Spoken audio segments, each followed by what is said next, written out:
నమస్తే, welcome to our voice. నేను journalist నవత. రాహుల్ గాంధీకి సంబంధించి ప్రధానమంత్రి అభ్యర్థిగా ఎలాంటి అర్హత లేని వ్యక్తి, గాంధీ కుటుంబం అని తప్ప ఈయన గురించి పెద్దగా చెప్పుకోవడానికి ఏం లేదు. ఈయన మాట్లాడుతూ ఉంటే చాలా కామెడీగా అనిపిస్తుంది. ఈయనకు ముద్దు పేరుగా పప్పు అని పిలుచుకుంటారు. ఇలాంటివి చాలా చాలా చాలా మనం సోషల్ మీడియా వేదికగా చూస్తూ ఉంటాం. కానీ కొన్నిసార్లు రాహుల్ గాంధీ ప్రసంగాలు వింటే, అరే ఈ ప్రసంగానికి స్క్రిప్ట్ రాసిచ్చేది ఎవరు, కనీస వివరాలు సేకరించకుండా ఈయన ప్రసంగాలు ఎలా చేస్తాడు, రాహుల్ గాంధీ ప్రసంగాలు చేసే ముందు వాస్తవాలను తెలుసుకొని మాట్లాడవు అని చెప్పాలనిపిస్తుంది. ఎందుకు నేను ఇంతగానం మాట్లాడుతున్నాను అంటే, ఈ దేశంలో ఏ సంస్థలు ఉన్నాయి, ఏ సంస్థలలో ఎవరు పనిచేస్తున్నారు, ఏ సంస్థలలో ఎవరికి ప్రాధాన్యత ఉంటుంది పూర్తిగా తెలుసుకోకుండా ఒక సభలో మాట్లాడితే అది ఆయన ఇమేజ్ని ఎంత డ్యామేజ్ చేస్తుందనే విషయం కూడా తెలుసుకోలేకపోతున్నాడు. అంటే రాహుల్ గాంధీ గురించి ఏం మాట్లాడాలో అర్థం కావట్లేదు. ఈ వీడియో నేను చూపించిన ఆధారాల తర్వాత ఖచ్చితంగా కాంగ్రెస్ నేతలు కూడా ఒప్పుకోవాల్సిందే. రాహుల్ గాంధీ నోరు జారి మాట్లాడాడు, తెలుసుకోకుండా మాట్లాడాడు అనేది. అసలు ఏం మాట్లాడాడో ఇప్పుడు మేము ముందుంచే ప్రయత్నం చేస్తాం. सबसे बड़ा संगठन है आरएसएस. आप जानते हैं कि आरएसएस में महिलाओं को लेते ही नहीं है. वो महिला अंदर ही नहीं जा सकती. ఏం చెప్పాడు? ఆర్ఎస్ఎస్ కి సంబంధించి ఒక ముఖ్యమైన విషయాన్ని నేను చెప్తుండట. పాపం ఆర్ఎస్ఎస్లో మహిళలకు లోపలికి రావడానికి కూడా అర్హత ఉండదట. మహిళల మీద వివక్షత చూపిస్తారట. వినేటోడు వెర్రోడైతే చెప్పేటోడు చదువుకుంటూ పోతాడని చెప్తారు. చూసిండ్రా, ఈయన మాటలు అలానే ఉన్నాయి. మినిమం పిల్లి కళ్ళు మూసుకొని పాలు తాగినట్టు ఈయన ఆర్ఎస్ఎస్ గురించి తెలుసుకునే ప్రయత్నము, ఆర్ఎస్ఎస్ సేవల గురించి తెలుసుకునే ప్రయత్నము ఈయన చెయ్యనంత మాత్రాన నిజంగా ఆర్ఎస్ఎస్ ఎవరికి ప్రాధాన్యత ఇయ్యదు అని ఈయన చెప్పే మాటల్ని జనాలు నమ్ముతారనుకుంటారా? ఇంతకంటే ఇజ్జత్ తక్కువ మాటలు ఏమన్నా ఉంటాయా? దానికి చూపిస్తాను, నేను మొత్తం చూడండి. तो ये इनकी सोच में बहुत गहरा घुसा हुआ है कि महिलाओं को सेकंड क्लास सिटीजन रखना है. మహిళలను సెకండ్ క్లాస్ సిటిజన్ గా చూస్తారు. దీని గురించి కూడా మాట్లాడారు. दूसरा काम हम करेंगे जो उन्होंने कहा कि 10 साल बाद वो रिजर्वेशन देंगे, हम एकदम आपको रिजर्वेशन दे देंगे. రైట్, ఇది రాహుల్ గాంధీ మాట్లాడిన మాట. రాహుల్ గాంధీకి తెలియాల్సిన విషయం, రాష్ట్రీయ స్వయం సేవక్ ఇప్పుడు క్రికెట్ మ్యాచ్ జరుగుతుంది. క్రికెట్ మ్యాచ్ జరుగుతుంటే ఒక వరల్డ్ కప్లో భారత్ నుంచి టీం వెళ్ళి క్రికెట్ ఆడుతుంది. హరే, భారత్ నుంచి వరల్డ్ కప్లో ఒక టీం పార్టిసిపేట్ చేస్తుంది. ఈ టీంలో మొత్తం మగవాళ్ళే ఉన్నారు. ఆడోళ్ళకు స్థానం లేదా? భారతదేశంలో ఆడోళ్ళంటే విలువ లేదా అంటే, ఓరి వెర్రోడా, మహిళా క్రికెట్ కప్ వేరు, పురుష క్రికెట్ కప్ వేరు, రెండు విడివిడిగా జరుగుతాయి. అవి నువ్వు తెలుసుకోకపోవడం నీ అజ్ఞానం అంటారు చూసే జనాలు. రాష్ట్రీయ స్వయం సేవక్కి సంబంధించి ఇప్పుడు నేను మీకు ఒక ఫోటోని చూపిస్తా. మోహన్ భగవత్ ఇక్కడ నిల్చున్న మహిళలను చూశారు కదా. రాహుల్ గాంధీ కాంగ్రెస్ పార్టీ నాయకులు కళ్ళు తెరుచుకొని చూడాలి. మహిళలు సెకండ్ గ్రేడ్, మహిళలను దగ్గరికి కూడా రానియరు.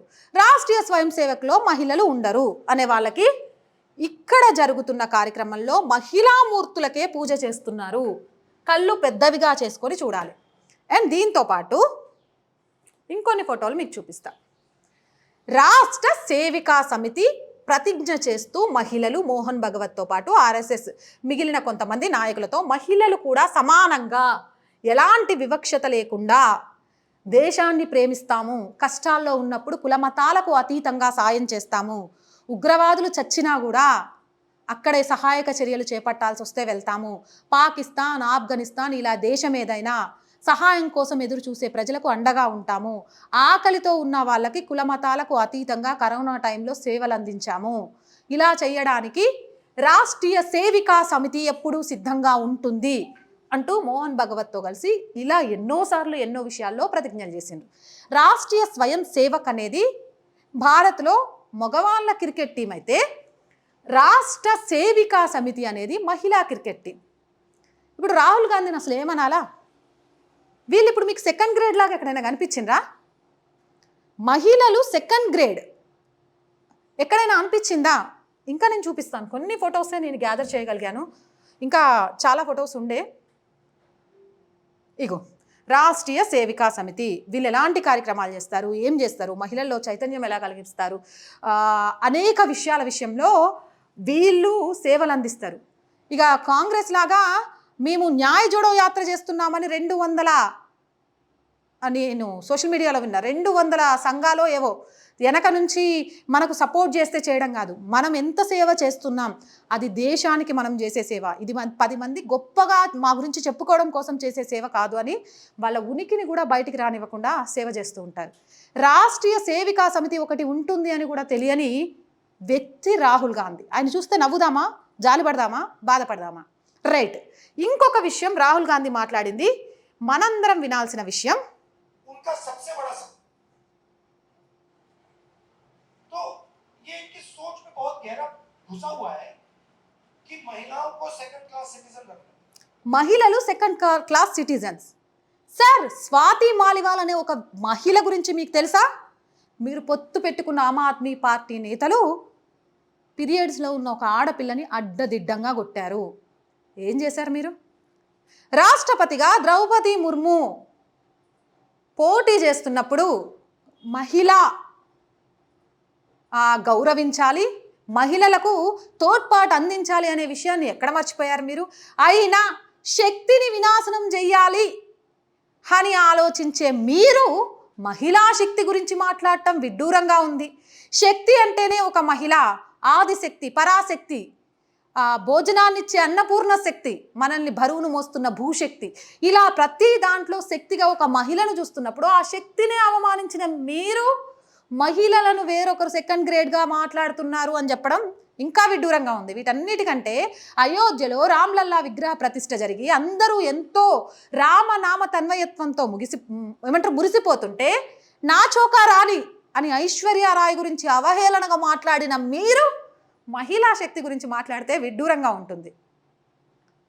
10 సంవత్సరాల్లో మహిళా రిజర్వేషన్ ఇచ్చిండ్రు, కానీ మేమైతే ఎమ్మటే ఇస్తాం. 60 సంవత్సరాల కాంగ్రెస్ పాలనలో ఏం చేశారు? ఎందుకు ఇవ్వలేకపోయారు? ఎలా చూశారు? పశ్చిమ బెంగాల్లో మహిళల మీద జరుగుతున్న దారుణాలు మీకు తెలియదా? ఎలా పొత్తు పెట్టుకున్నారు? ఇలా 1 కాదు 2 కాదు, భరతమాత అని పిలవడానికి ఇష్టపడని పార్టీలని నాయకులను కూడా ఇండి కూటమి అనే మీ పంచన చేర్చుకున్న మీరు ఈరోజు ఆర్ఎస్ఎస్ గురించి మాట్లాడటము, మహిళా శక్తి గురించి మాట్లాడటము చాలా విడ్డూరంగా అనిపిస్తోంది. నిజాలు తెలుసుకొని మాట్లాడు రాహుల్ సార్, లేకుంటే ఇలానే నలుగురిలో నవ్వుల పాలవుతావు అని అంటున్నారు.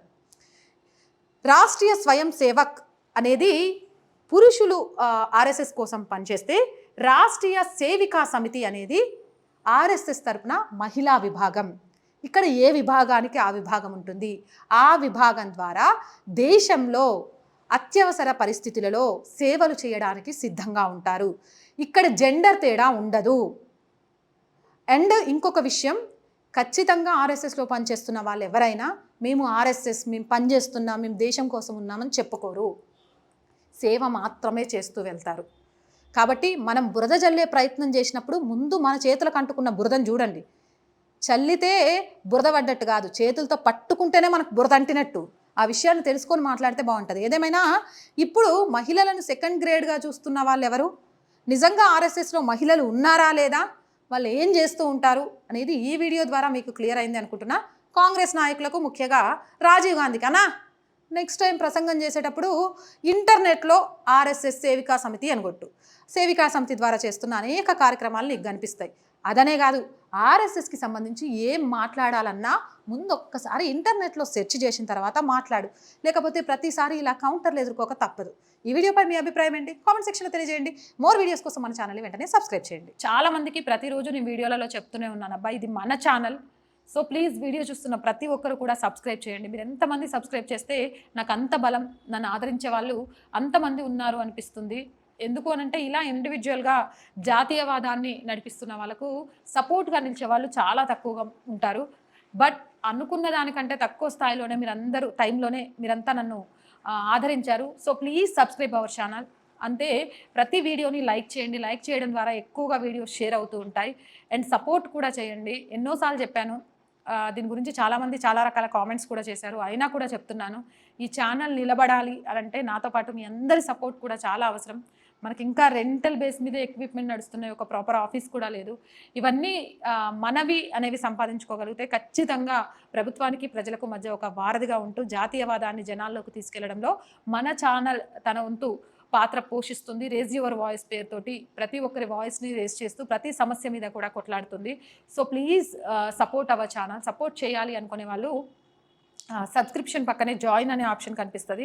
1 to 5 లెవెల్స్ ఉంటాయి. ఏదో ఒక లెవెల్లో సపోర్ట్ చేయండి. అలాగే స్క్రీన్ మీద గూగుల్ పే, ఫోన్పేతో పాటు అకౌంట్ డీటెయిల్స్ ఉంటాయి, అలా కూడా సపోర్ట్ చేయొచ్చు. అండ్ వ్యాపార ప్రకటనల కోసం కూడా సపోర్ట్ చేయండి. దాని ద్వారా మీ వ్యాపారాన్ని విస్తరించుకోవచ్చు. మన ఛానల్కి సపోర్ట్ చేసినట్టుంటుంది. So please support our channel, subscribe our channel. జై భారత్.